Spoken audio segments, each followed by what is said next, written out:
¿Todo bien? Sí, profe, todo bien. Buenísimo. Hoy arrancamos tema nuevo y hoy también ya hacemos el último coloquio práctico. Vamos a arrancar tipo 7:30 por ahí y ya sería el último. Después de aquí en adelante ya se va a empezar a trabajar solamente sobre el proyecto final y todas las clases vamos a tratar de hacer un poquito del proyecto y con eso lo van a suplantar a los coloquios, digamos. Después, ¿qué más? ¿Pudieron avanzar con el proyecto final?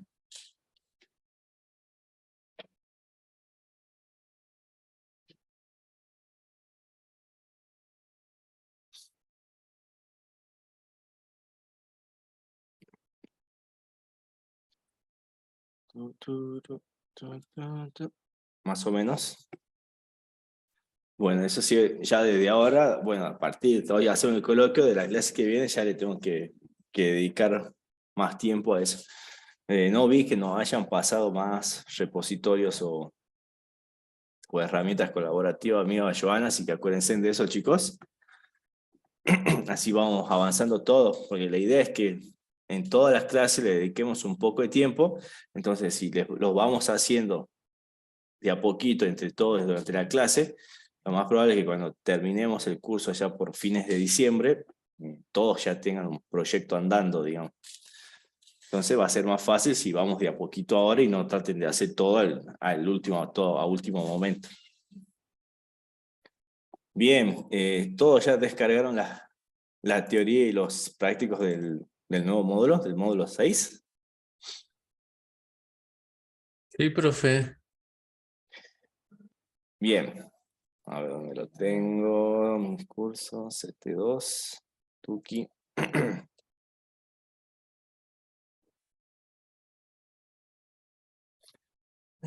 Está visible, sí. Bien.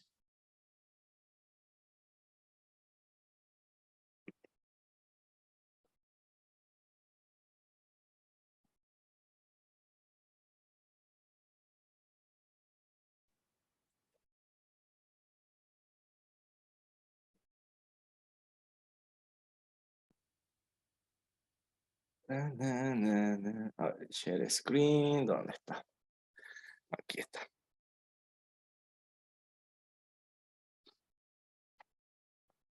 ¿Ahí se ve, chicos?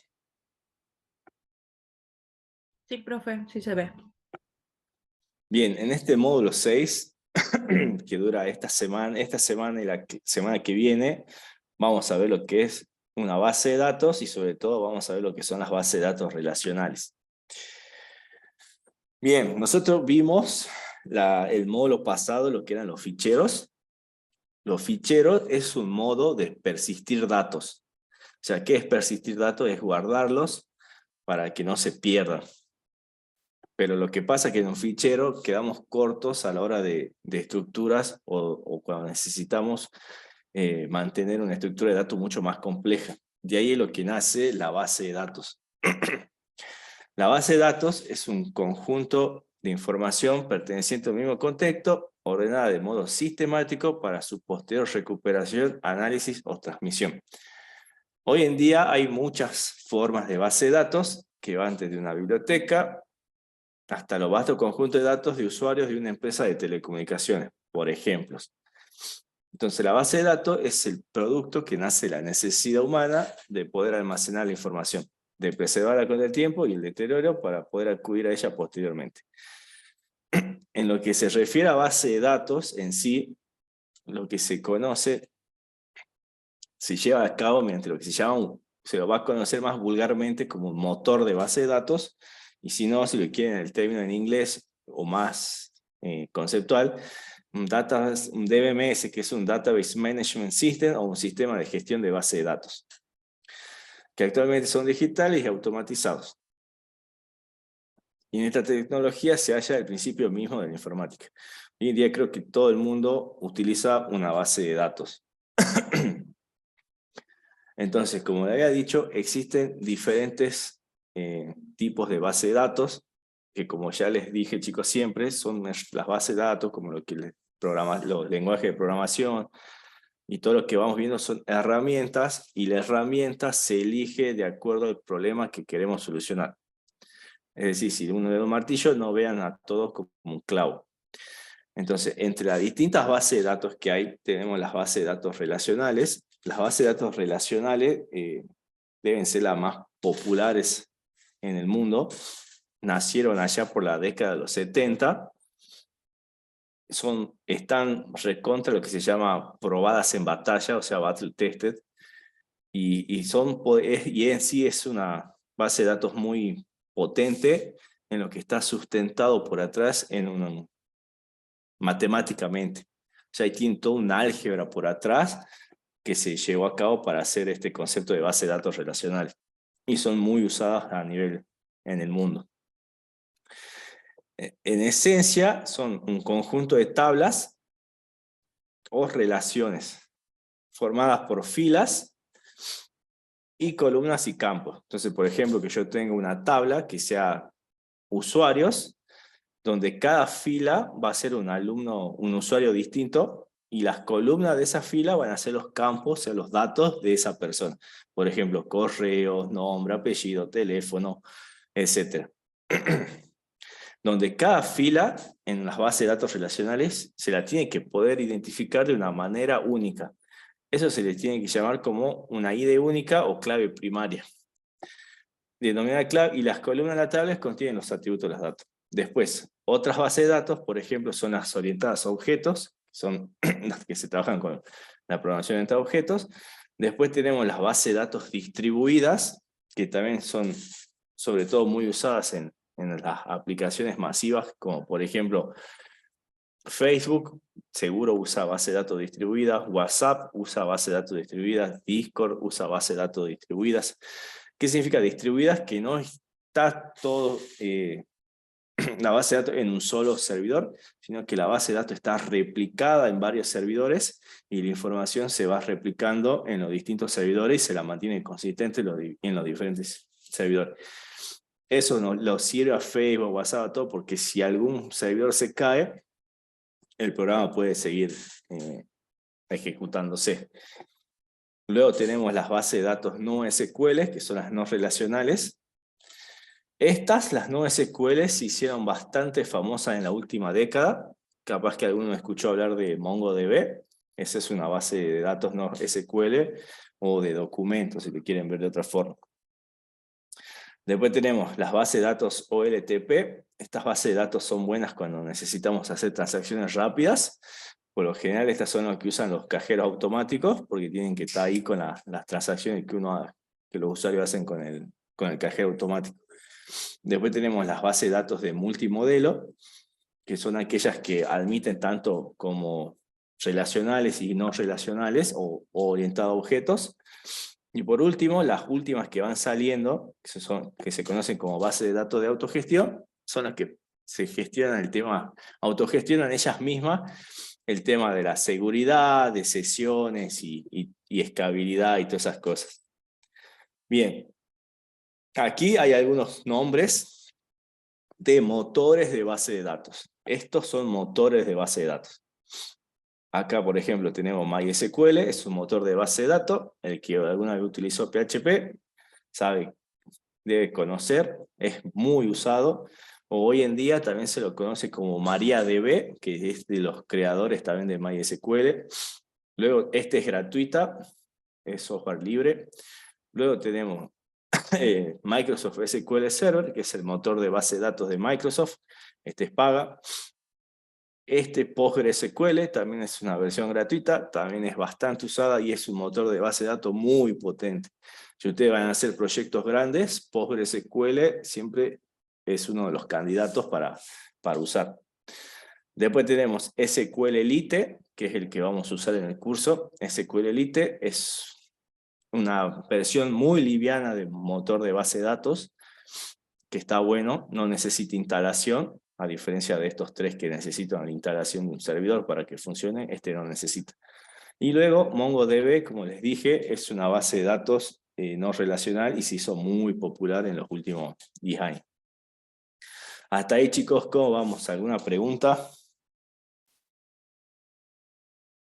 ¿Todo bien? Vamos bien, profe. Bien, el resto, chicos.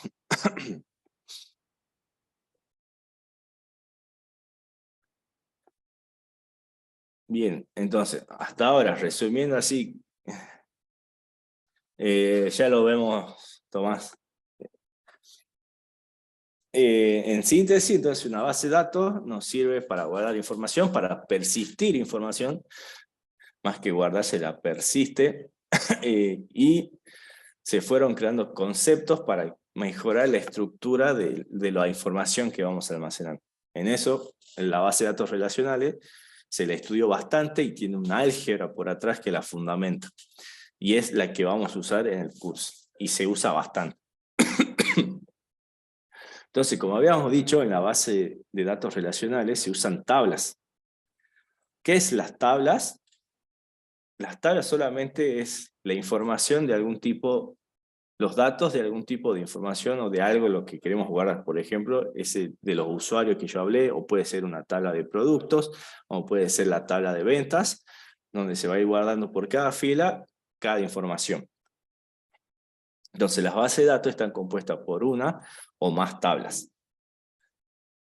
Entonces, ¿qué es una tabla en la base de datos? Si uno lo quiere ver, es parecido a lo que vemos en un Excel, donde yo voy a tener filas y columnas. Una tabla es eso, donde las filas son los registros, o sea, los datos de algo, ya sea de un usuario, ya sea de un producto, y las columnas serían los datos de esa casa, de cada producto, usuario o lo que queramos guardar en esa tabla. Entonces, las tablas siempre están compuestas por campos, se refiere al nombre de la columna, por ejemplo, nombre, apellido, DNI, correo, quit, país, provincia. Es un dato único y además se le establece un tipo de dato. Esto en SQL, cuando a diferencia de Python, nosotros tenemos que indicarle qué tipo de dato va a ser cada campo. Por ejemplo, documento, integer. Nombre, cadena de texto. Y así sucesivamente. Y luego el registro es la fila que va a conformar la tabla, son los datos y registros que almacenamos. Entonces acá tenemos un ejemplo, por ejemplo, una tabla pequeña de usuarios, donde yo voy a tener una columna para el nombre, otra para el apellido y otra para edad. Un campo nombre, un campo apellido y un campo edad. Entonces tengo 3 personas almacenadas, que serían 3 registros, donde la primera fila es Franklin García, de 25 años, la segunda es David Cuesta, de 32, y la última Pedro Sánchez, de 48. Entonces, cada fila es un registro único y cada columna es un campo dentro del registro. Entonces, como pueden ver, de esta forma se organiza bastante bien la información y después nos va a permitir obtenerla de forma sencilla. Hasta ahí, chicos, ¿cómo vamos?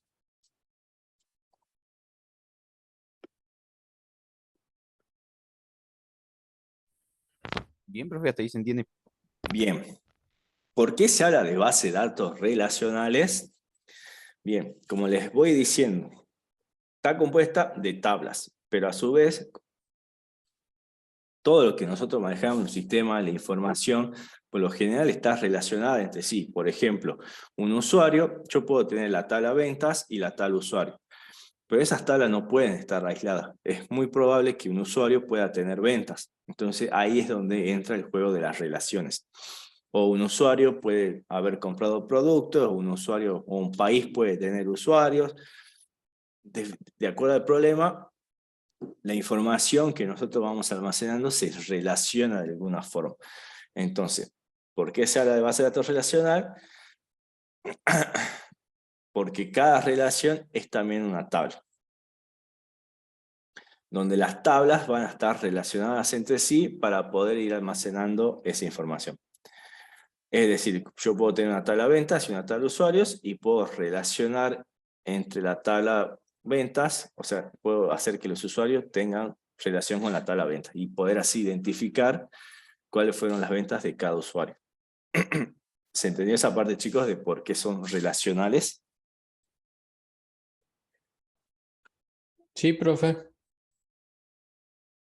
Bien. Bueno, dentro de las bases de datos relacionales, como les dije, existen muchos motores de base de datos. La mayoría son compatibles con Python. A ver, esto de que son compatibles con Python también van a ser compatibles con un montón de otros lenguajes. O sea, un lenguaje bien diseñado y que lo usa la comunidad, siempre va a ser compatible con la mayoría de bases de datos. Y cuando digo la mayoría de bases de datos, con las más populares. Entonces acá nos dan un repaso, un ejemplo de los motores más usados de base de datos. Por ejemplo, el SQL Server es el de Microsoft, recontra usado. Nosotros en el trabajo usamos este. Tenemos Oracle, que es el que hace la empresa que desarrolla Java, también recontra usado. MySQL, si alguna vez vieron un sitio WordPress, que creo que es como el 90% del internet, es un sitio WordPress. ¿Alguno vio un sitio WordPress alguna vez? ¿O entró a algún sitio WordPress? Me imagino que sí, ¿no, chicos? Sí, Sí, profe. uso WordPress. Bien, WordPress por atrás, MySQL o MariaDB. No hay hay así. Detrás de un WordPress hay un MySQL. PostgreSQL, bastante potente, no es tan conocido como MySQL, pero yo siempre prefiero PostgreSQL. Y bueno, y el que vamos a usar en el curso es SQL Elite. De estos 4 de acá arriba, para instalarlos, o sea, para usarlos, hay que instalarlos, se crea un servidor, y para comunicarnos con la base de datos es como hay que comunicarnos hacia un servidor. Y hay que autenticarnos y todo. O sea, es como un servidor aparte. Por eso son más potentes, más robustos y permiten más cosas. SQL Elite se le llama Lite de light, de liviano, o de liviandad, no sé cómo llamarlo, pero de liviano. No requiere una instalación. Solamente lo que hacemos es utilizar la librería que nos ofrezca el lenguaje. Podemos crear un archivo base de datos y ya con eso podemos empezar a guardar información usando sentencia de base de datos. No necesitamos instalar ni un servidor, ni nada, ni autenticarnos, ni nada. Por eso es liviano. Esto por lo general no va a pesar más de 500 megas, si es muy grande, pesa menos, creo, mientras que esto capaz que necesita mucho más espacio, más RAM, más todo. Eso sí, estos tienen sus ventajas a ser más potentes, obviamente ofrecen más capacidades. Exactamente, Pablo. Yo puedo crear, por ejemplo, un archivo que se llame basedatos.bd y ya puedo empezar a guardar cosas. No necesito instalar nada. Mientras que en estos necesito instalar un servidor, necesito conectarme a ese servidor, necesito autenticarme, necesito darle permiso y todo lo que tiene que ver con el tema del servidor. En este no, creamos un archivito y ya lo podemos empezar. Este también se usa muchísimo cuando quieren hacer aplicaciones celulares y necesitan guardar información que vaya usando el usuario, lo guardan ahí en su celular y chao, no pesa nada. Bien. Entonces, bueno, como habíamos dicho, en Python cada uno de ellos cuenta con módulos o librerías para comunicarnos con las bases de datos, que por lo general se lo conoce como drivers. Si es que ustedes necesitan buscarlo en otro lenguaje, buscan Java, driver, MySQL y ya tiene que haber un driver. Ponen, no sé, JavaScript, driver, MySQL y les va a tirar.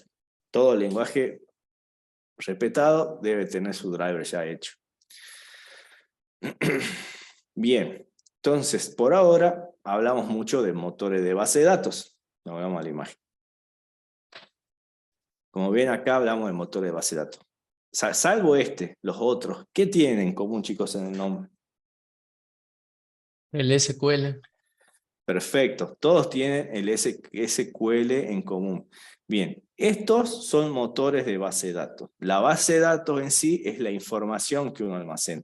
Ahora bien, ¿cómo hacemos consultas en la base de datos? Se usa SQL. SQL es un lenguaje.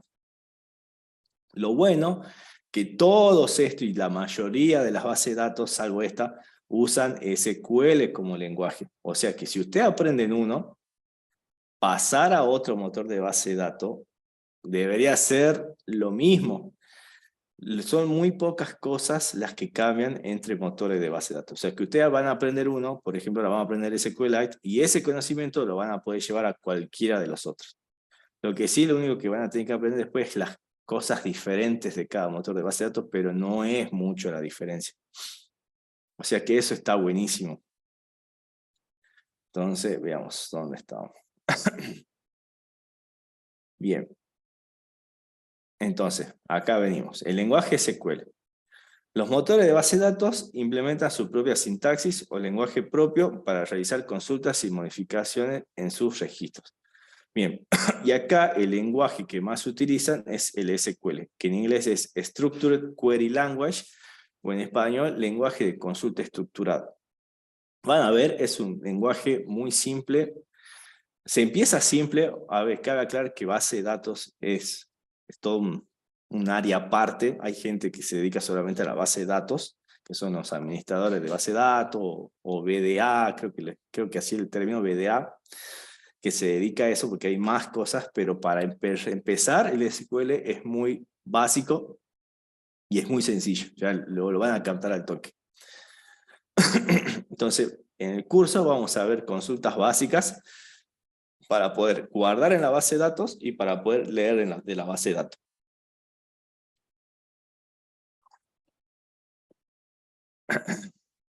Bien, entonces veamos un poco del lenguaje SQL. Por ejemplo, entonces lo primero que nosotros tenemos que hacer es crear las tablas donde vamos a ir almacenando nuestra información. Entonces, por ejemplo, yo quiero guardar artículos, ya sea de un supermercado, de una ferretería, lo que fuese. Entonces, para crear una tabla en SQL, yo tengo que poner la palabra reservada create table. Esto de acá son palabras reservadas de SQL y me indica que quiero crear una tabla. En SQL no importa, no hace diferencia entre las minúsculas y mayúsculas, o sea que esto podría estar en minúscula y los mismos servirían. Ahora bien, ¿qué pasa? Hay una convención y se decidió que se utilice las palabras reservadas en mayúscula, pero solo por convención. Si lo ponen en minúscula también funciona. Luego viene el nombre de la tabla que vamos a poner. En este caso, la tabla se va a llamar artículo. Y entre paréntesis empezamos a poner los campos que va a tener nuestra tabla. En este caso, el primer campo va a ser código, que va a ser el tipo entero. Acuérdense que toda tabla, todo registro tiene que ser identificable de manera única. No puede haber dos registros. O sea, tengo que poder identificar de una manera única un registro. Entonces, para identificarlo de una manera única, se utiliza algo que no se repita, o sea, que yo pueda usarlo como clave única. Por ejemplo, si yo fuera a usar usuarios, podría usar el quill para identificarlo de manera única, porque yo sé que dos personas no deberían tener el mismo quill o el mismo DNI. ¿Se entiende, chicos? Sí, profe. Bien, entonces a esa que va a identificar de manera única esa fila, o sea que yo busque, por ejemplo, 35, 106, 814 DNI y tengo que aparecer yo nomás en esa búsqueda, eso sería mi clave primaria. No puede salir otra persona con la misma clave. Eso se lo conoce como primary key y se le identifica. O bien, si no hay algún campo que permita identificar esos registros de una forma única, por lo general se utiliza lo que se conoce como un ID o un autoincrementable. También se lo pone que quiero que la primary key sea autoincrementable. ¿Qué quiere decir eso? Que yo voy a delegar la tarea a la base de datos que me vaya creando solo el valor de ese campo y el primer valor que va a ser 1. Cuando ingrese otro registro lo va a poner en 2. Cuando ingrese otro registro va a poner en 3. Entonces de esa forma también consigo poder identificar de manera única esa fila. ¿Se entiende esta parte del autoincrement, chicos?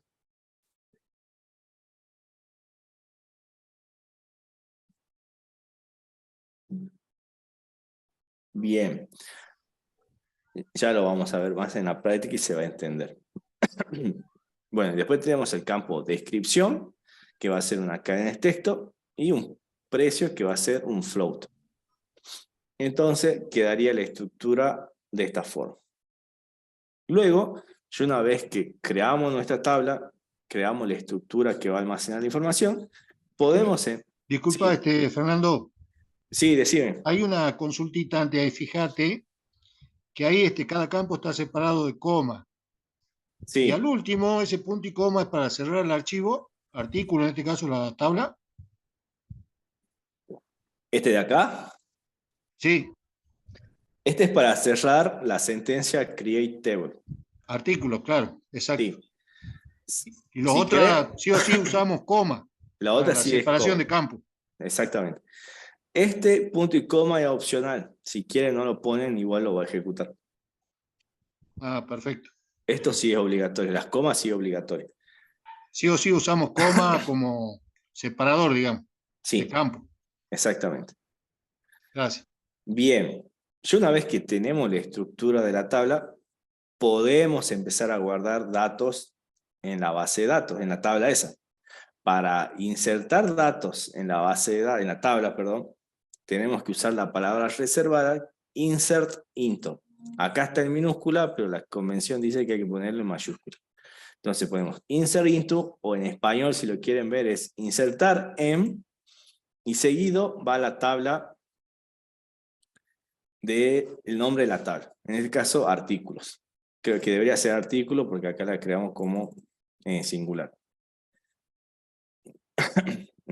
A ver.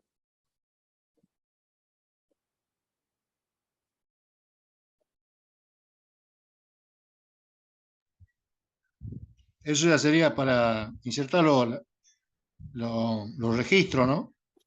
Claro, esto es para ya voy a empezar a guardar datos. Datos, exacto.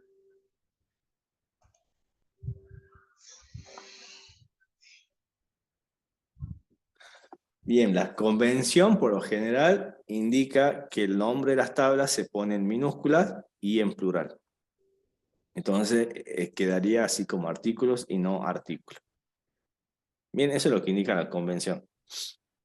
Bien, entonces, de nuevo, insert into, nombre de la tabla.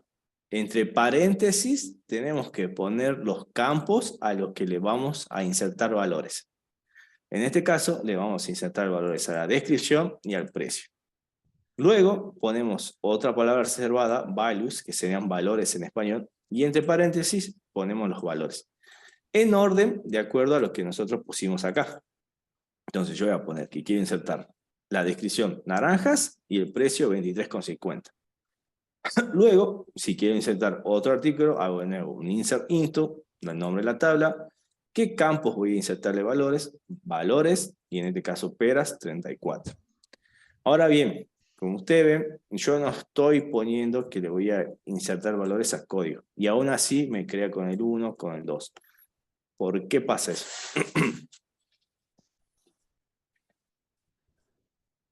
Estaba definido ya arriba como autogestión, digamos. Se autogestiona. Bien, perfecto. Yo lo puse como un auto incrementable. Es decir, que si yo no le agrego nada, la base de datos me le va a asignar un valor. Que primero empiece en 1. Después cuando ingrese otro artículo, va a seguir al siguiente, 2. Si ingreso otro, va a ser 3. Si ingreso otro, va a ser 4. Ahora bien, ¿qué pasa? Yo, por ejemplo, aquí ingreso otro registro, le voy a ingresar sandías y va a tener el código 3. ¿Qué pasa si yo vengo, borro peras y después quiero insertar otro artículo? ¿Con qué código lo va a generar?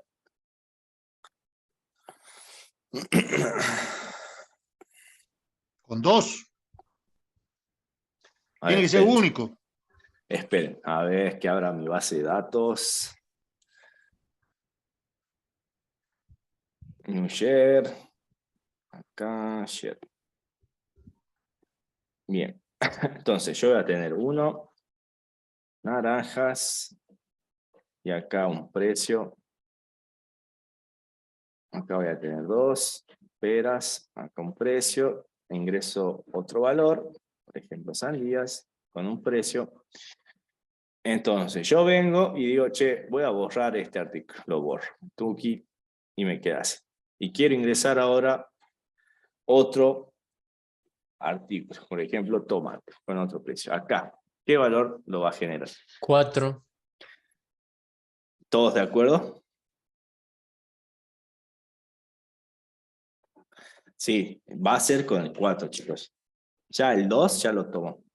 Ya se fue. Ahora bien, pregunta. ¿El Excel, chicos, es una base de datos? No, ¿No? ¿Cómo dijo? ¿El Excel es una base de datos? Es una tabla. Podría funcionar como una base de datos. Veo sí, veo no, veo ahí como no, profe. negativo, no. Bien. Ustedes como programadores, cuando le digan el Excel es una base de datos, tienen que decir no, no es una base de datos, ni siquiera de juguete. Access es una base de datos de juguetes, pero Excel no llega a ser una base de datos. Tiene la pinta de base de datos, pero no es una base de datos. Bien. Access podría considerarse una base de datos, pero aún así también es de juguete. ¿Conocen Access? Es de Microsoft también.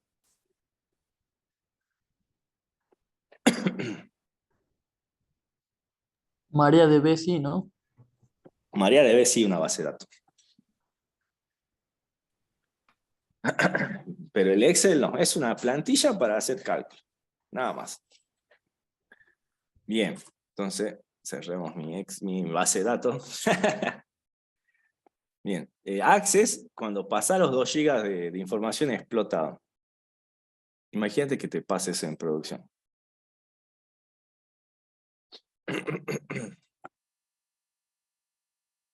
Es que sí, es que usa SQL y todo, pero no.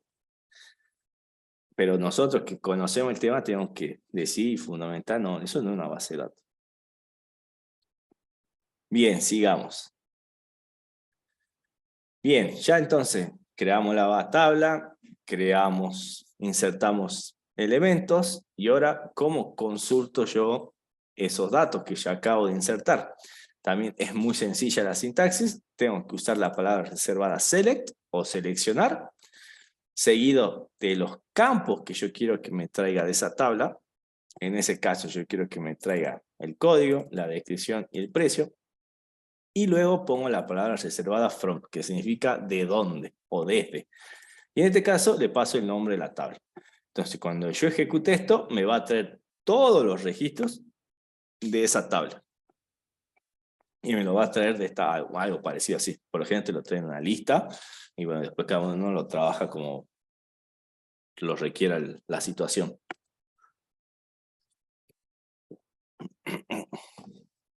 Bien. Entonces, de nuevo. Yo aquí le había dicho que me traiga los campos código, descripción y precio.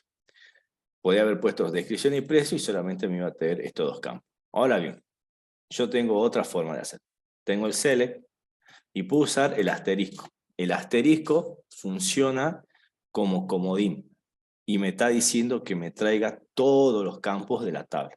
Es decir, que si esta tabla tuviera 25 campos y yo no quiero estar escribiendo uno a uno, le pongo el asterisco y me va a traer todos los campos de esa tabla. ¿Se entiende, chicos? Sí, profe. Bien.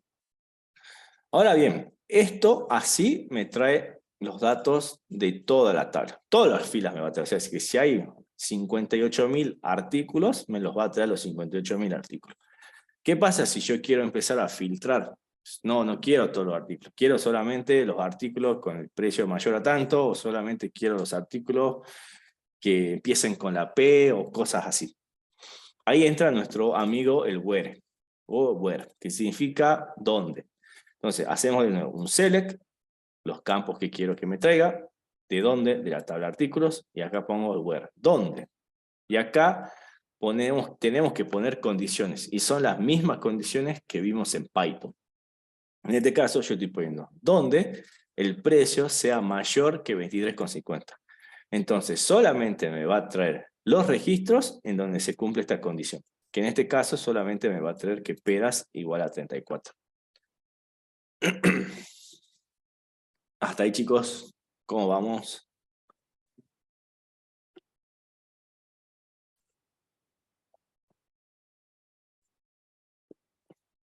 No suena complicado, ¿no? No, no todo bien. Bien, es básico, por donde se empieza es básico, pero bueno, sepan que hay más de El base de momento. datos. Por si alguno quiere seguir ese camino, hay muchas más cosas de base de datos. Bien, entonces, ya vimos cómo insertar, ya vimos cómo crear, ya vimos cómo insertar datos, que sea crear registros, ya vimos cómo leer esos datos, y solamente nos faltan dos operaciones más básicas para aprender, que es el actualizar algún registro. Por ejemplo, si yo quisiera actualizar este registro, y la otra operación básica, que sería borrar algún registro. Esas cuatro son las operaciones básicas, y se las conoce como CRUD. CRUD es un concepto, chicos. Ustedes cuando necesiten algo, busquen CRUD, y le van a tener, en cualquier lenguaje, siempre va a existir. Entonces, CRUD está vinculado a la gestión de datos digitales. Son, como les dije, las operaciones básicas, que significa create. Exactamente, Pablo. En español lo van a conocer como ABM, que es alta, baja de modificación. En inglés lo van a conocer como CRUD, que es create, que es crear un registro. Tenemos el read, que es leer el registro, que es con el select. Entonces acá tenemos insert, select. Después tenemos el update, que es actualizar un registro. Y si no, después tenemos el delete, que es borrar un registro. Entonces, por las iniciales se forma el CRUD, que es por lo general por donde se mueve todo, porque siempre hay que crear, por ejemplo, un usuario, hay que leer ese usuario, hay que modificar ese usuario, hay que borrar ese usuario. Hay que crear un artículo, como que todo se va ahí sintetizando en esas cosas. Siempre hay que hacer un CRUD de algo. Bien, entonces, como habíamos dicho, CRUD es un concepto que se ve en todos lados. Nosotros lo vamos a ver en SQL, pero si ustedes después empiezan a ver desarrollo web, van a ver que también en el web existe el CRUD. Entonces nosotros en SQL ya, como vimos, las palabras reservadas son insert, select, para actualizar el update y para borrar el delete. Luego en web también tiene sus palabras para que significa lo mismo. Pero esto lo van a ver en muchos lados. Entonces, bien.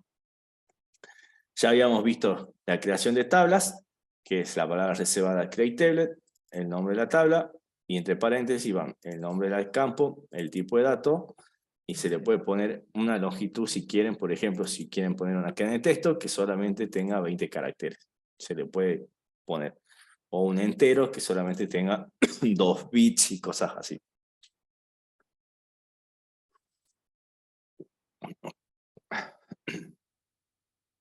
Bien, ya habíamos visto la parte de la creación. Bueno, habíamos visto que cuando creamos la tabla, uno de los campos, o sea, una de las columnas, tiene que permitir indicar de manera única ese registro, lo cual lo llamamos como primary key.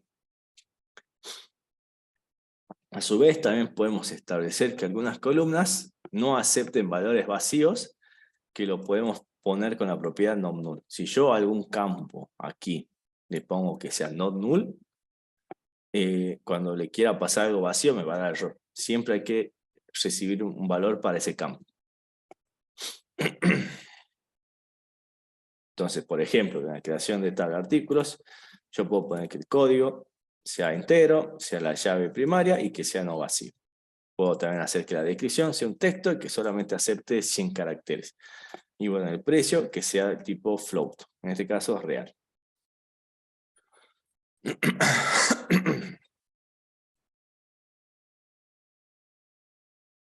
Bien, como habíamos dicho, la primary key nos permite indicar de manera única ese registro, esa fila, y la propiedad not null, estamos indicando que esa columna es indispensable. Por ejemplo, de not null podríamos poner que el apellido y el nombre de una persona en la tabla tiene que ser not null, o sea, no aceptamos una persona sin nombre y apellido, como ejemplo. Hasta ahí, chicos, ¿cómo vamos?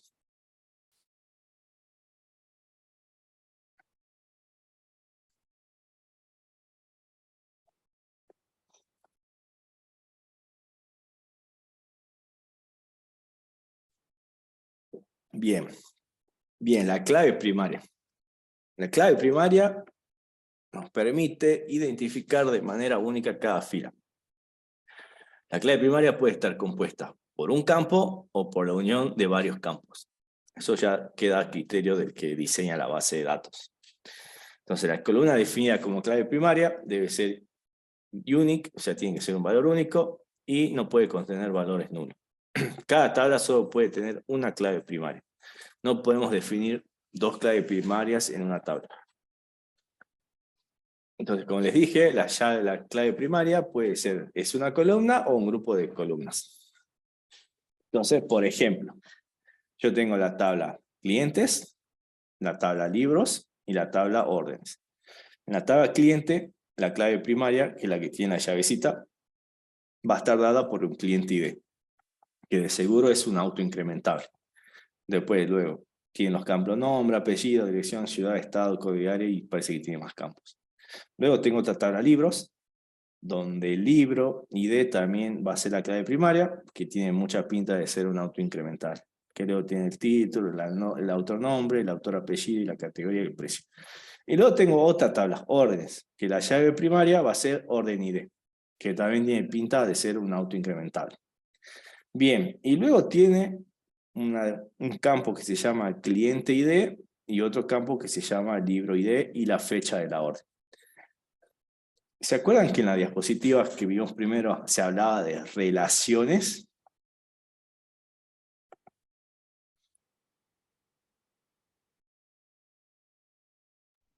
Bien, aquí, cliente ID, ¿a qué tabla debe estar relacionada?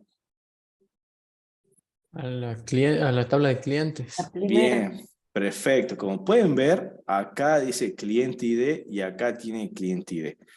Entonces, esto es muy sospechoso, salvo que no lo usen así, pero bueno, habría que ver la estructura, pero órdenes está relacionada con clientes. Entonces, yo acá voy a tener la clave primaria de esta tabla. Entonces, yo accediendo, por ejemplo, a que acá diga 2, yo puedo venir a esta tabla y buscar el cliente con ID 2. Entonces, las puedo relacionar.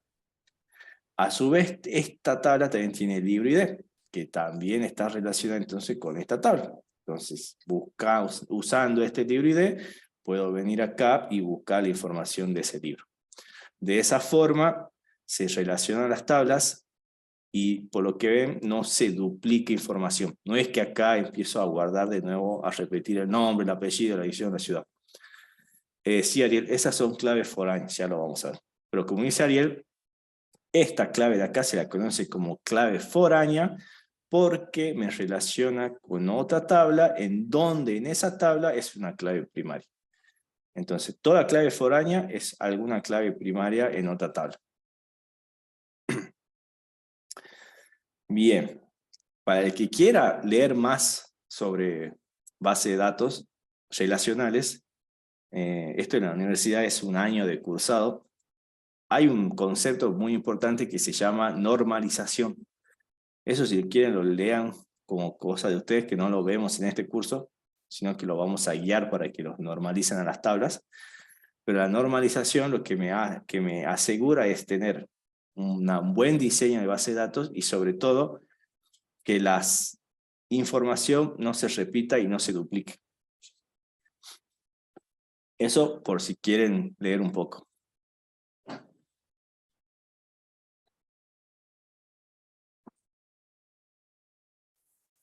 Bien, entonces como habíamos dicho, al momento de definir una clave primaria, lo único que tenemos que ponerle al campo la propiedad primary key y ya va a ser tomada como clave primaria. Bien. Entonces, la clave primaria se puede agregar al momento de crear el campo. ¿Qué será la clave primaria?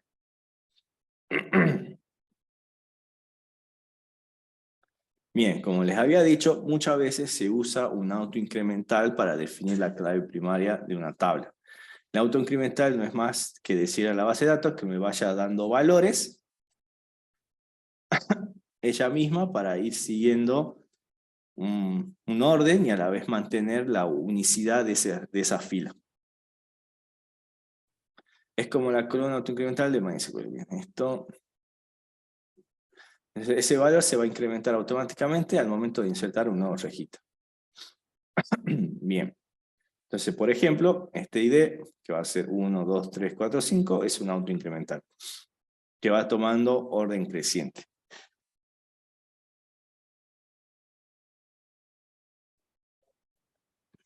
Entonces, para que sea autoincremental, solamente le tenemos que poner la propiedad autoincrementa, que no es solamente utilizado para las primary key. Puede ser usado en otros campos, que donde necesitemos que se vaya autoincrementando. Por ejemplo, si tenemos que ir numerando recibos, remitos, facturas o lo que fuese.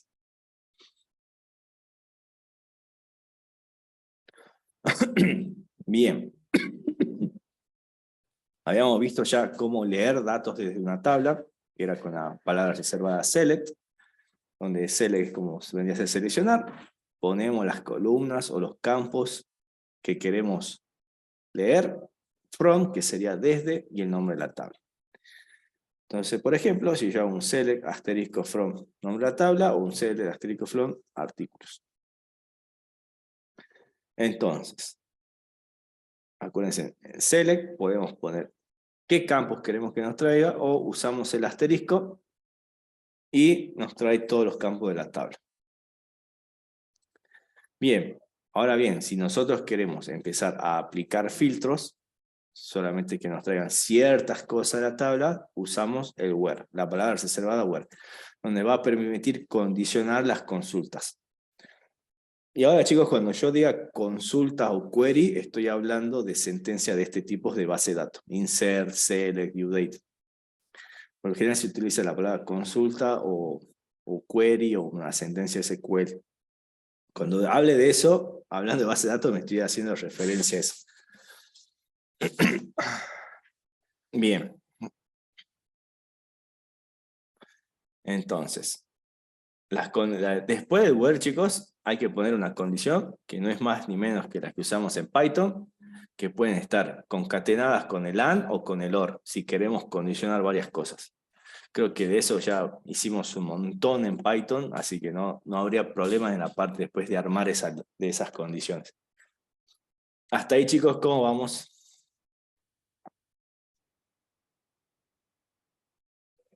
Bien, profe. Lo que a mí no me quedó claro es cómo definimos una clave, una foreign key, una clave foránea. Ya lo vemos, ya creo Ah, que bien, bien, no llegamos a eso. no llegamos todavía a eso.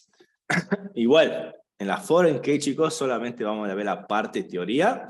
Después, en la práctica, en el proyecto final, no es necesario que lo apliquen. Con que solo pongan en un campo la clave primaria de la otra tabla, ya es suficiente como alcance. No es necesario que apliquen las constraints, se llama, de las claves foráneas. Bien, entonces, como les dije, cuando ponemos el where, podemos empezar a hacer condiciones, y es más de lo que vimos en Python. Podemos usar el mayor igual, el menor igual, el distinto, y podemos usar también lo que se conoce como el list not null o el list null, para validar si un campo es nulo o no es nulo. Y podemos usar el AND, el OR o el NOT, que es lo que vimos en Python. Entonces, ejemplo, seleccioname los campos de la tabla de artículos, todos los campos de la tabla de artículos, donde el precio es igual a 34. Entonces, esta sentencia, cuando la ejecute, me va a traer solamente los artículos cuyo precio sea igual a 34. Bien, después ya habíamos visto insertar.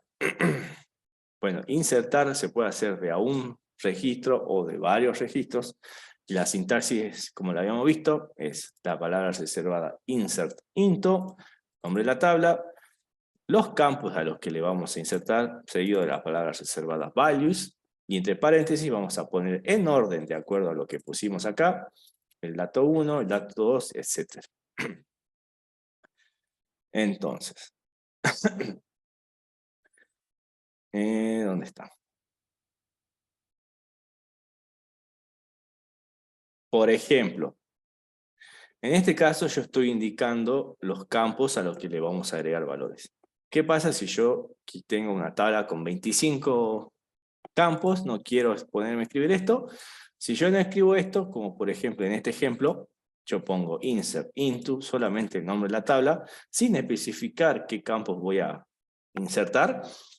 Así, de esta forma, estoy indicando que voy a insertar datos para todos los campos. O sea que yo acá, cuando ponga valores, tengo que poner en orden valor para todos los campos. Es como que así me lo toma como todos los campos. Y de esta forma, yo acá indico a qué campos le voy a insertar valores. ¿Se entiende, chicos?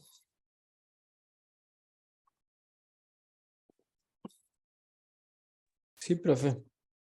Bien.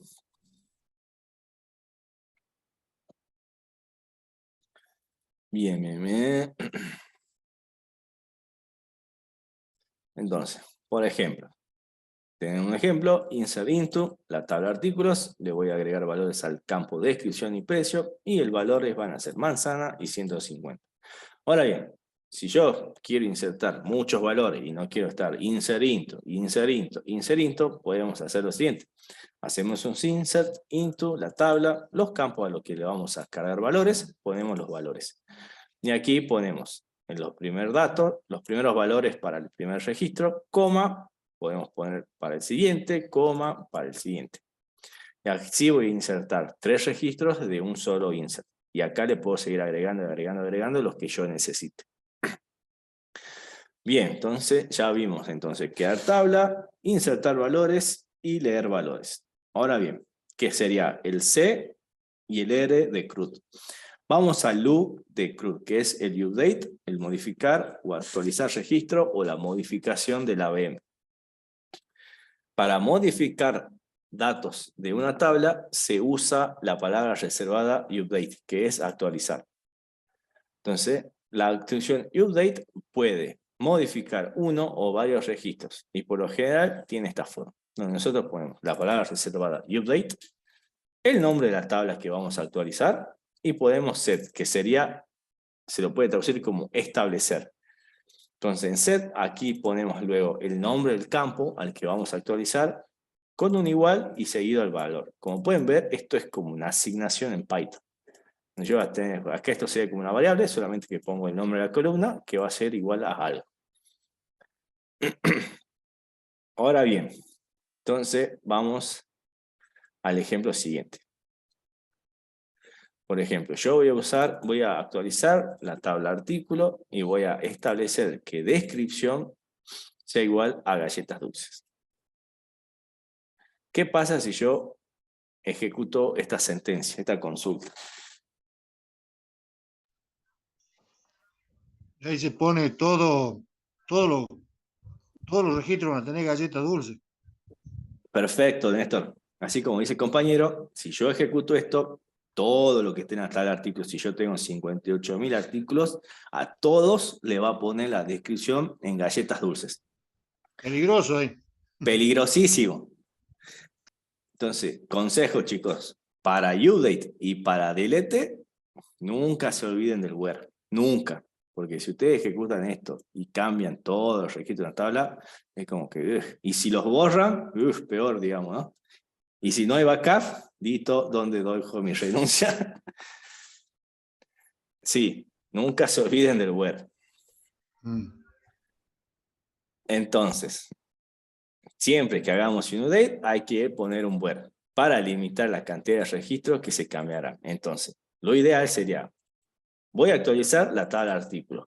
Voy a establecer que el precio sea igual a 350, donde el código de ese artículo sea el 51. Entonces, yo poniendo el where y con el código del 51 y ejecuto esto, solamente me va a actualizar un artículo. Bien, entonces nunca nos olvidemos del where en update y en delete. Podemos establecer o modificar varios valores de una tabla o de un registro. Por ejemplo, puedo establecer que la descripción sea galletas saladas y el precio sea igual a 100. ¿Para quién? Para que el ID sea igual a 51. Entonces, para el artículo que tenga esta clave primaria, le va a modificar esto. Bien, eso es la U de lo que sería el CRUD.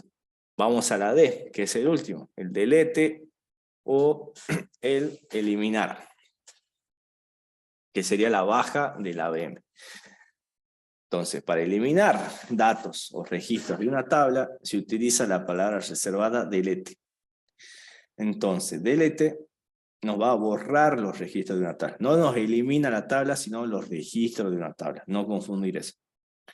Entonces, la sintaxis es delete from, o sea, es borrar de, y ponemos el nombre de la tabla. Entonces, ejemplo. Yo hago un delete from artículo. Si ejecuto esto, ¿qué va a pasar? También Hago lo mismo. artículo. Borrar todo el contenido, todos los registros.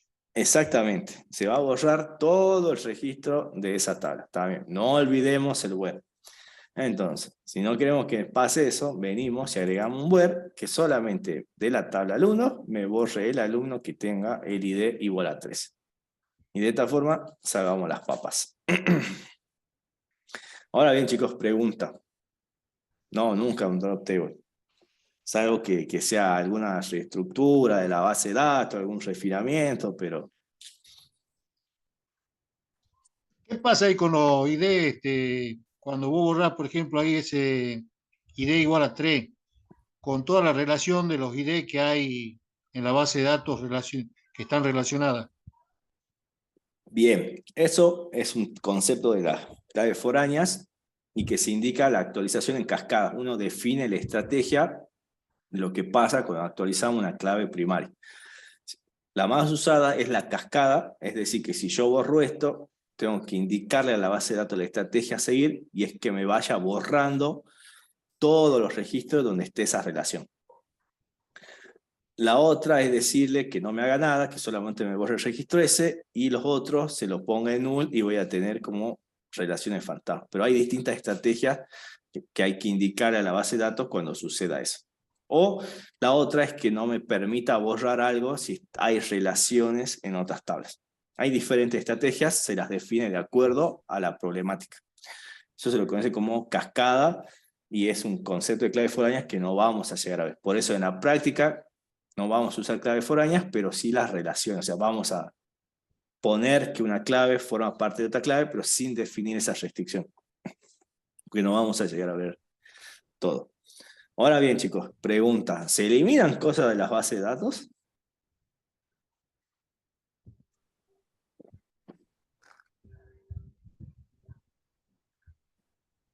¿Quién da más? ¿Quién da menos? Sí.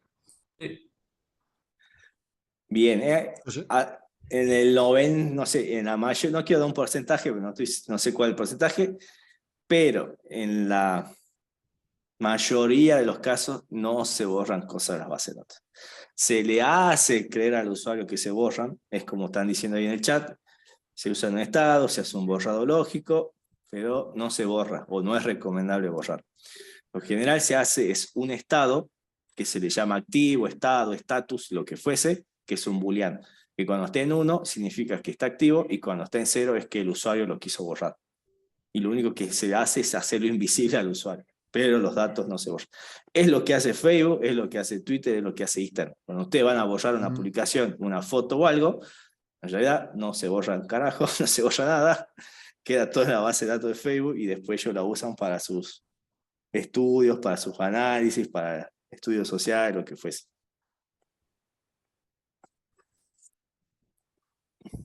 Pero por lo general no se borran datos de una base de datos. Bien, entonces, no, queda guardado todo ahí. Aunque ellos digan que sí lo borran. Justo como en la vida real. Bueno, nosotros hacemos lo mismo. El usuario pidió borrar algo, solamente le cambiamos el estado y se lo hacemos invisible, pero el dato sigue estando en la base de datos.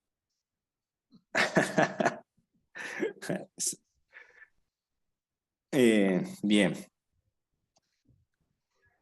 Relaciones entre tablas. Como habíamos dicho, las tablas no van a estar aisladas entre sí porque tienen que representar la información de lo que queremos representar. Entonces están relacionadas entre sí. ¿Cómo están relacionadas entre sí? La clave primaria de una tabla va a formar como parte de otra tabla.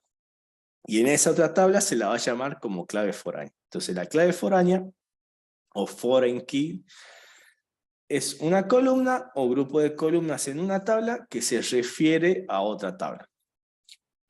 Entonces yo de esa forma las relaciono y a la vez evito la duplicación de información. Entonces acá en la teoría vemos cómo crear las claves foráneas. En la práctica, chicos, no es necesario que lo utilicen. El que ya esté más avanzado y conoce, obviamente lo puede utilizar. Pero con que definamos solamente las relaciones a un nivel básico, suficiente para el alcance del proyecto. Entonces, se define de la siguiente forma. Ponemos las palabras reservadas foreign key, en inglés es clave foránea, ponemos el nombre del campo, de la tabla.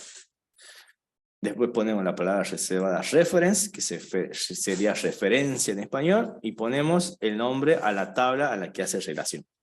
Y entre paréntesis ponemos el campo, el nombre del campo de la otra tabla. Entonces de esa forma le estamos indicando a la base de datos que ahí hay una relación.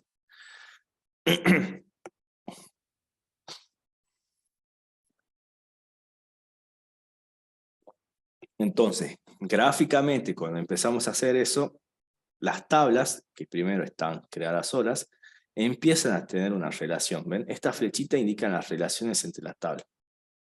Esto se lo conoce como un diagrama DER. Solamente el DER es una herramienta visual que nos permite ver visualmente las relaciones entre las tablas y poder analizarlo de mejor manera. No es más que eso un DER. Bien, entonces, por ejemplo, yo voy a tener una tabla categoría, la creo. Creo la tabla, la categoría, va a tener una clave primaria que va a llamar id-cate, que va a ser un entero de 4 bits, va a ser una clave primaria y va a ser autoincremental. Y luego va a tener una descripción, que va a ser una cadena de texto, que va a emitir 30 caracteres. Hasta ahí. ¿Bien, chicos? Sí, profe. Y luego, por ejemplo, tengo la tabla producto, la creo, voy a tener un ID producto, que va a ser un entero, va a ser la clave primaria y va a ser autoincremental. Voy a tener una descripción, que va a ser una cadena de texto, que va a emitir 30 caracteres. El precio, que va a ser un float. Y va a tener acá un campo, que se va a llamar ID categoría, que va a ser entero, y también va a emitir 4 bits. Como ven, donde decía, la clave foránea debe ser del mismo tipo que la clave primaria. Entonces, la clave primaria. Entonces acá, ID cat es integer de 4. Y acá, ID categoría va a ser integer de 4. Ya cumple de que sean del mismo tiempo. O sea, no vean esto, o sea, si ustedes me definen así en el proyecto final, está bárbaro. Bien, a eso me refiero. Con que solamente definamos esto acá y podamos identificar la relación entre la tabla, perfecto. No es necesario crear esta constraint. Ahora bien, si alguno ya lo conoce y lo quiere hacer, no hay problema. Entonces, para definir la clave foránea, después de los campos pongo que voy a definir una foreign key y entre paréntesis pongo el nombre del campo, que en este caso va a ser ID categoría, que me va a referenciar a la tabla categoría, a esta de acá arriba, y en la tabla categoría va a tener este nombre, ID cate. Y de esta forma yo creo una clave foránea y que me va a mantener la relación entre las tablas.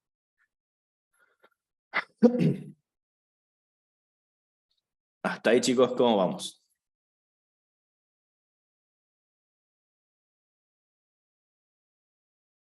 Sí, es una convención poner el mismo nombre, pero no la puedes cumplir, pero es lo mejor, digamos.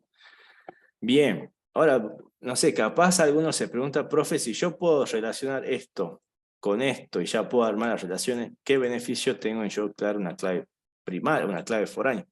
Si yo ya con esto puedo identificar lo que está acá. No sé si ven eso.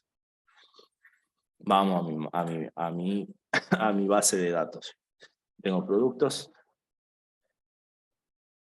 Y acá voy a tener la categoría. Entonces, yo acá voy a tener la categoría 1, 2, 3. Acá voy a tener hogar. Después voy a tener tecnología, voy a tener audiovisual. ¿Y alguna otra categoría, chicos?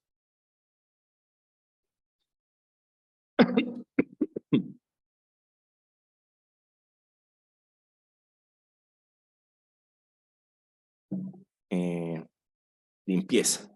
Ahí está.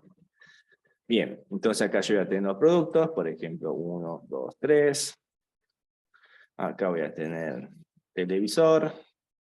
Acá voy a tener sillón y acá voy a tener detergente. Entonces, detergente. Televisor, ¿de qué categoría sería? Audiovisual. Bien, entonces sería 2. Sillón. 1, perfecto. ¿Y detergente? 3. Bien, ahí yo tengo entonces 2 tablas, donde yo acá tengo la clave foránea que me va a traer la información de esta tabla. Bien. Si yo defino así como les dije, a ver, ahí se ven las 2 cosas, o a ver, no sé si se ven las 2 cosas, pero bueno. Bien, en la práctica, si ustedes solamente me definen la ID categoría de un tipo y acá en la otra tabla me ponen la ID categoría del 4 y me permite hacer esta relación, joya, ya lo vamos a validar, va a estar bien. Bien, pero ¿cuál es la ventaja de usar clave foránea? La ventaja es la siguiente. Una, me permite mantener la integridad de la información. Y eso es muy importante en las bases de datos. La integridad de la información y la coherencia de la información. Si yo no defino una clave foránea, tranquilamente podría pasar esto. Pongamos... ¿qué puede ser? Ay, no se me ocurre nada ahora. Vamos acá. Y acá podría tener una categoría 7. Esto, si no definimos la clave foránea, sin esta de acá que dice foreign key, me lo va a permitir. Y a su vez, me lo va a permitir y me lo va a dejar hacer. Ahora bien, ¿esto es válido, chicos? ¿Está bien? O sea, ¿se mantiene la integridad de los datos?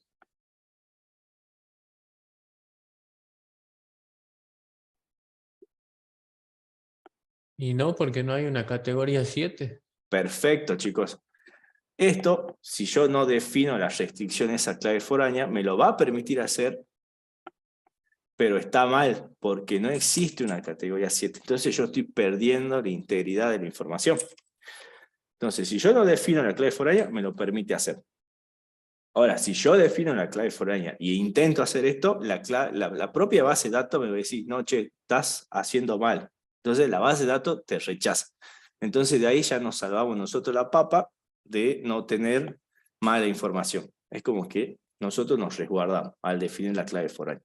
A su vez, viene el día de mañana, si yo no defino una clave foránea, por ejemplo, supongamos que existía y se llamaba comunicación.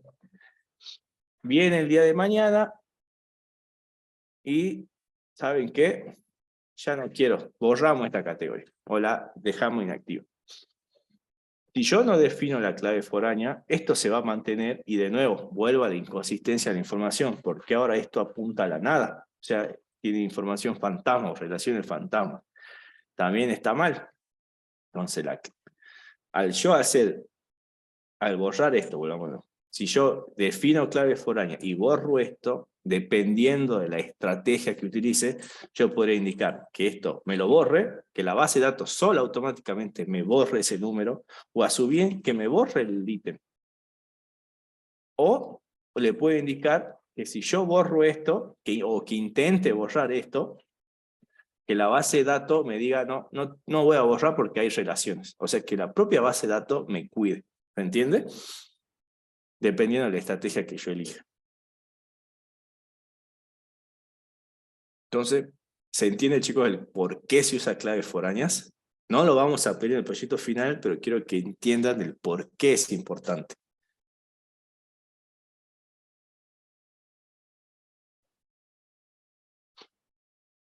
¿No se entendió? Bien, las claves foráneas entonces me permiten mantener integridad, consistencia y coherencia de la información que vamos a almacenar. Y nos salva la papa si nos mandamos alguna changa. Porque solo la base de datos, si está bien diseñada, o sea, cuando yo hablo de diseño es que estén las claves foráneas, estén los campos bien definidos, los tipos de datos, nos va a ayudar cuando nos estemos por mandar una changa. Por ahí si se le escapa un delete sin querer y hay una relación con una clave foránea, la base de datos lo va a frenar. Te va a decir, no, no puedo borrar porque está relacionada con otras tablas. Bien, pero esa es la importancia de las claves foráneas. Bien, entonces, volvamos acá. ¿Dónde está? Esto dejemos acá un ratito. Entonces, ahí lo que creamos en el Excel es una relación. Relación existe de distintos tipos. Entonces, la relación que nosotros acabamos de crear se la conoce como de uno a muchos. Existen distintos tipos de relación. Uno a muchos, uno a uno, mucho a muchos. Y no sé si me estoy olvidando otra, pero esas son las más comunes. ¿Qué quiere decir eso? Y no es para más que marearse, es solamente cómo van a estar relacionadas las tablas. Entonces, volvamos acá. Volvamos a mi Excel. Por ejemplo, un producto. ¿Cuántas categorías puede tener?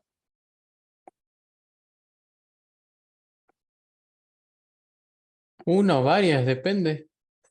Aquí, en este ejemplo, en la tabla esta que solamente podemos Una poner sola. una sola categoría. Bien, espera, voy a replicar esto acá, pongámosle 5, y acá pongamos monitor, pongámosle 2, y acá pongamos 6, pongamos equipo de música, y pongamos 2. Bien, un producto solamente puede tener una categoría. Ahora bien, una categoría, ¿cuántos productos puede tener? Muchos. Muchos productos, porque como pueden ver, la categoría 2 está en 3 productos y podría estar en más. Entonces, esta, como usted lo analizan así. Entonces, acá puede tener uno, acá puede tener muchos. Entonces, esta es una relación de uno a muchos. Después hay relaciones de mucho a muchos, donde, por ejemplo, fuera el caso de que un producto pueda tener más de una categoría, entonces sería una relación de mucho a muchos. Y si no, puede haber la relación de uno a uno, que también se da. Depende de cómo el problema que estemos por resolver y cómo diseñemos la base de datos. Eso es lo que se refiere con relaciones de mucho a mucho, de uno a mucho o de la otra que se me está olvidando. ¿Se entendió, chicos? Sí, profe. Bien. ¿Alguna duda hasta ahí, chicos?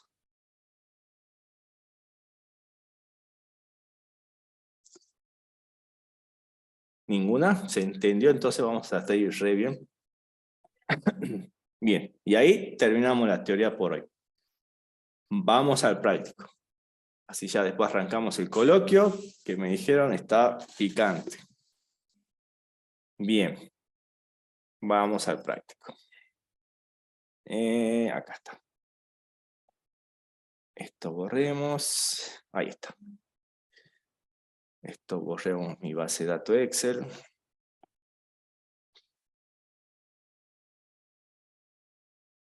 Bien, vamos a la práctica. Bien, todos ya tienen entonces el práctico abierto. Bien, la gran pregunta es ¿cómo entonces trabajamos con base de datos en Google Colab? Y vamos a usar SQLite. Como SQLite no necesita instalación, solamente necesitamos crear el archivo donde va a guardar la base de datos, nos viene de 10. Entonces, lo primero, si ven, tenemos que montar el drive, lo ejecutamos. Para montar el drive, conectamos, elijo mi bien, permite.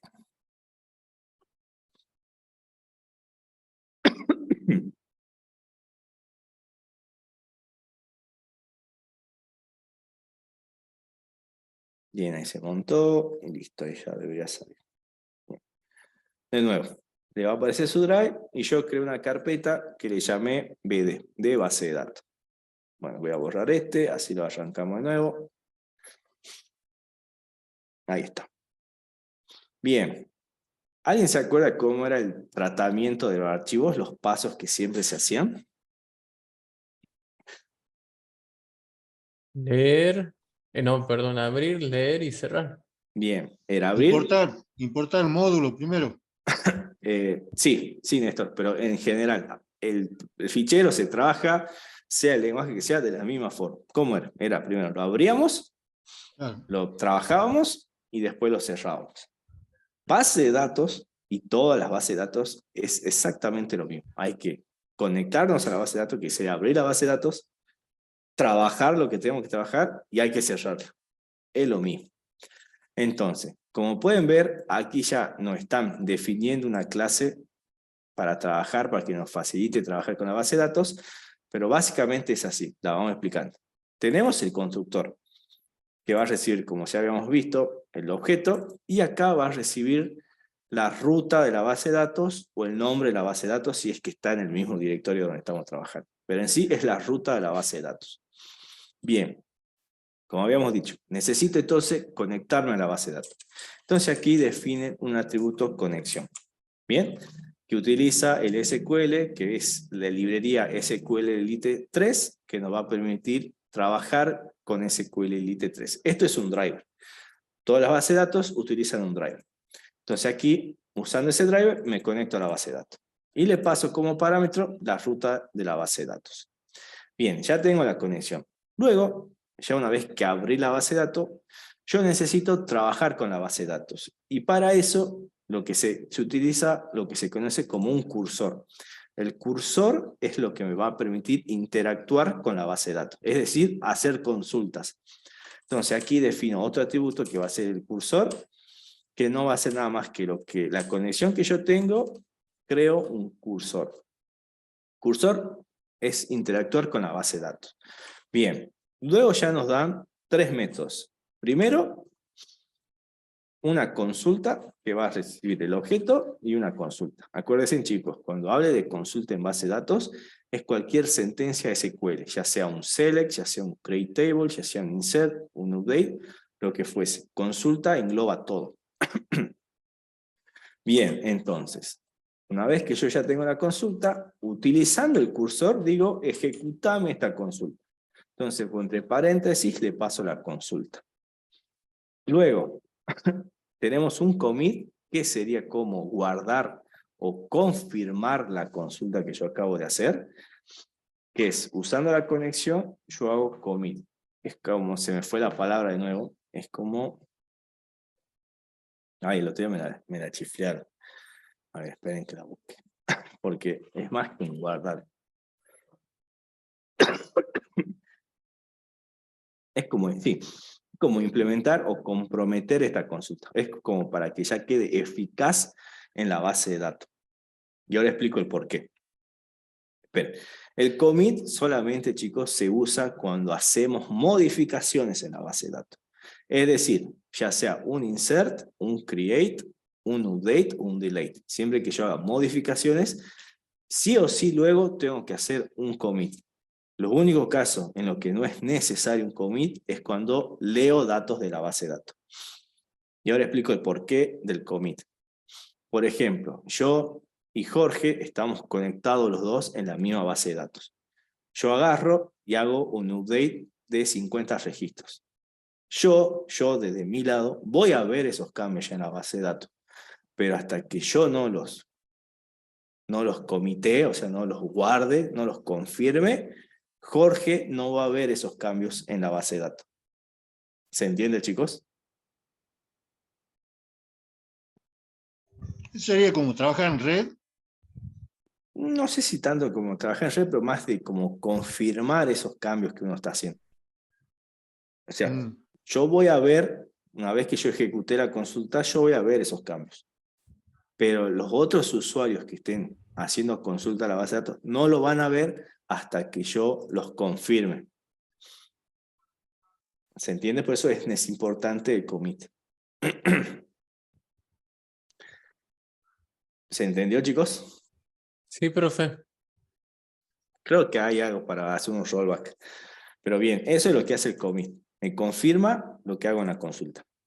Y luego, lo último, como habíamos hablado, es cerrar la base de datos. Entonces acá nos dan un método cerrar, pero lo que hace es, usando la conexión, llama al método close y me cierra la conexión. Entonces eso es lo que hay que hacer en base de datos. Abrimos la base de datos, la trabajamos y la cerramos. Hasta ahí, ¿vamos todo bien? Sí, profe, vamos bien. Bien, vamos entonces al ejercicio 1. Lo hagamos entre todos. Entonces, primero, ¿qué es lo que tengo que hacer?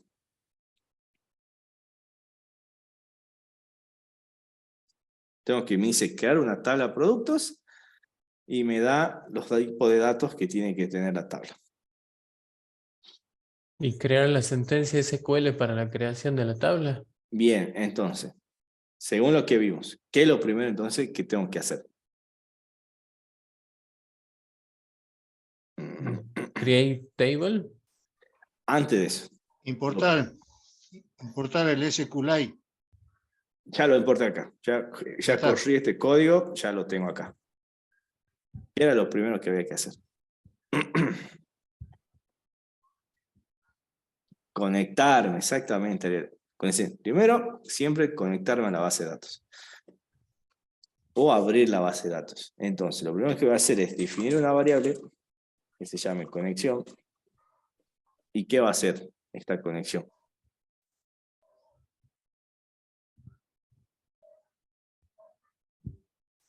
Va a ser de la clase de conexión BD. Bien, perfecto, Jorge. Entonces, va a ser de la clase conexión BD. Acuérdense, chicos, que vamos a usar esta clase para ahorrarnos unos pasos. Entonces, va a ser de la clase conexión BD. Y entre parámetros, ¿qué le tengo que pasar? La ruta a la base de datos. Bien, la ruta a la base de datos. Entonces, yo voy acá a poner content. Voy a poner acá una barra. Bien, content. Drive. La otra carpeta es my drive. Y luego la carpeta BD. Y aquí tengo que poner el nombre de la base de datos. Si quieren, le pongamos base datos. Y como extensión le tengo que poner db. Entonces, mi base de datos se va a llamar basedatos.db. Como pueden ver, aquí va a crear directamente la base de datos y ya la puedo utilizar. Eso es la ventaja de SQLite, que no necesito instalar servidores ni nada. Bien, ahí ya tengo entonces creada, ahí ya me conecto a la base de datos. Si el archivo existe, se va a conectar y si no existe, lo va a crear. Ahora bien, ¿qué es lo siguiente? Ya me conecté entonces a la base de datos. Crear tabla, productos. Bien, ahora tengo que trabajarla, que en este caso es crear la tabla. Entonces, usando el método consulta, voy a hacer la consulta para crear la tabla. Entonces acá voy a usar una cadena y los escucho.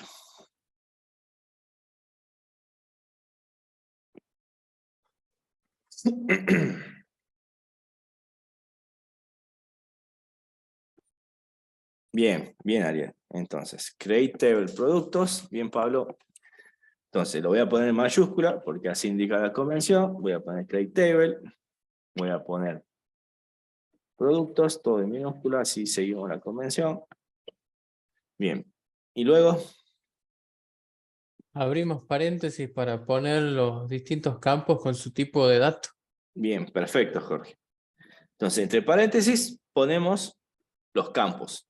Y primero empezamos con el nombre. El primero, le voy a llamar ID producto, porque así me dice el ejercicio.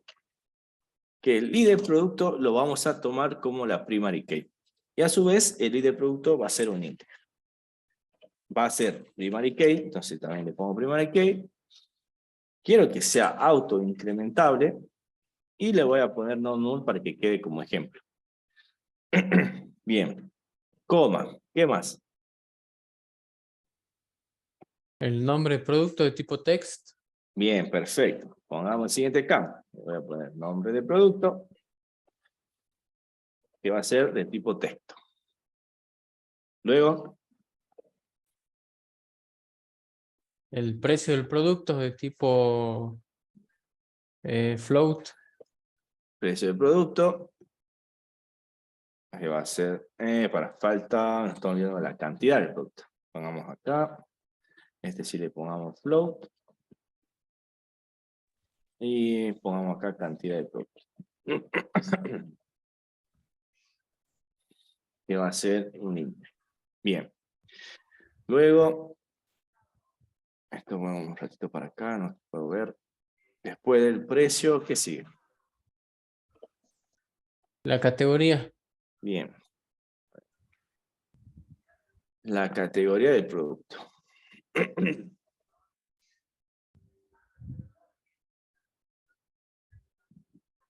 Text. Bien, ahí ya entonces hice mi consulta. Como pueden ver, chicos, a todos los campos siempre le agregué un guión bajo producto. A todos los campos. ¿Alguien se imagina el por qué? Para que no haya espacios en blanco que generen errores en las consultas. No, me refiero a que por qué no directamente le puse nombre. Y acá en vez de cantidad de producto, cantidad de producto. Y en vez de ID de producto, solamente el ID. Y así. Para que sea más descriptivo. Descriptivo con la tabla productos. Exactamente. Todas las respuestas están bien. Es para que sea más descriptivo, para que después pueda relacionarse y para después saber de dónde viene. Porque imagínense que a toda nuestra clave primaria le llamamos ID y después tenemos 50 tablas. Vamos a decir a qué ID se refiere. ¿Se entiende? O a qué nombre se refiere, a qué campo nombre se refiere. Es para saber a qué estamos hablando, digamos. Porque después es fácil tener base de datos con 100, 150 tablas. Entonces esto nos va a facilitar la vida a la hora después de saber con qué estamos trabajando. Es solamente para eso. Bien, una vez que ya tengo entonces mi consulta, ¿qué es lo siguiente? Ejecutar la consulta. Bien, yo vengo al método, la consulta, ya la ejecuto. Ahí está el cursor.exec. Entonces, ya la ejecutó. Bien, ahora hay que hacer el commit. Todo cambio, toda consulta que haga cambios en la base de datos, por ejemplo, el create table, el insert, el udate o el delete, tenemos que hacer un commit. Entonces, lo único que voy a hacer va a ser un conexión.commit y listo. Y luego, Cerrar la conexión. perfecto. Entonces, lo único que hago es cerrar. Y ahí ya está. Ahí ya tengo yo mi pequeño script para crear una tabla. Entonces, me conecto a la base de datos, hago la consulta, la comiteo y la cierro. Bien, acá un pequeño machetito, chicos. Le pueden agregar la siguiente palabra reservada. Pueden poner if not exist. Y esta if not exist me va a hacer que si no existe la tabla me la cree. Y si ya existe, que no me la cree. Sí, crean esto acá. Un pequeño machetito. Entonces la voy a agregar porque no quiero que se ejecute a veces y tener que andar ejecutando todo de nuevo. Bien, entonces, ahora sí. Si yo ejecuto esto, no debería romperse nada. Ahí está, me dio perfecto. Vengo a la base de datos. A ver, actualicemos. Ahí está. Base de datos.db. Y ahí ya tengo creada mi base de datos con la tabla productos. Profe, una consulta. Sí. En el mismo script de creación se puede poner todas las tablas con todos sus campos para hacerlo de una sola vez. Acá. Ajá. Sí, vos podés poner. Acá pones, por ejemplo, poner otra conexión. Poner otra consulta. Y podés poner create table y no sé, categorías. Y le pasas todo lo siguiente. Y así vas haciendo, después comiteas todo y la cerrás. Se puede. Bien, chicos, créanme que ahí está creada la tabla. Se me fue el comando para mostrar, a ver si la encontraba. SQL Elite. 3, sí, esquema. Creo que acá era este. Creo que era este. Entonces, sí. Ahí se te borró, Fernando. ¿Mm? ¿Cómo hiciste para recuperar eso que se te borró ahí? ¿Cuál? Y se te había borrado esa conexión com y conexión Ah, cerrar. no, es que como la de arriba es muy es Ah, muy larga, acá tengo una barrita para mover. Entonces, si yo, por ejemplo, entonces vuelvo a copiar esto, acá, acá, y hago una consulta, a ver si funciona. Y copio esta consulta, a ver, tuki, tuki, tuki, y acá le pongamos productos. Corremos y hago, a ver, esto que me trae. Función punto cerrar. A ver qué me trae. Pero imprimirme algo. Eso. A ver. No. Ay, ¿cómo estoy esto? Ya me olvidé.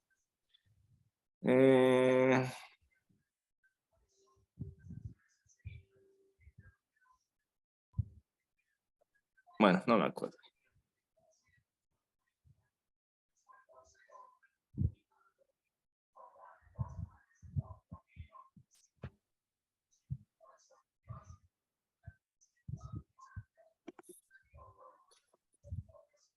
No tenía que hacer. Ah, ya capaz que era con el fetch. Otra vez lo hice y ya me olvidé. Entonces voy a hacer un conexión. Punto consulta. Fetch all. Y acá le voy a hacer un print. Y a ver si esto funciona.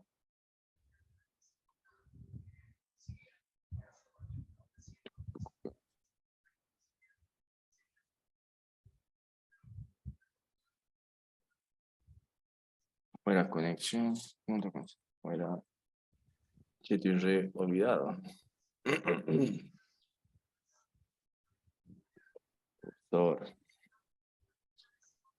A ver si funciona. Ahí está. Como pueden ver, en ese archivito ya está creada la tabla productos. Yo con esto le estoy diciendo que me traiga la estructura de esa tabla. Donde, como pueden ver, tengo el ID del producto, que va a ser integer. Esto supongo que representará si es clave primario o no. Después tengo el nombre del producto, que es texto, la cantidad, que es entero, el precio, que es real, la categoría, que es texto. Ahí adentro ya está guardada esa estructura. Bien, chicos, ¿alguna pregunta hasta ahí?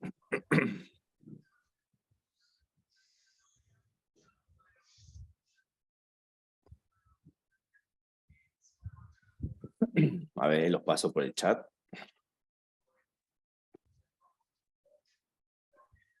Y ya lo paso por el WhatsApp. Bien. Entonces, CT4. No, CT2. Bien. Bien. Entonces, ya pueden empezar a hacer el ejercicio 2. Lo vamos a continuar con la clase que viene, chicos. Ahora sí, nos dediquemos al coloquio. Ahora lo arrancamos y tienen hasta más después para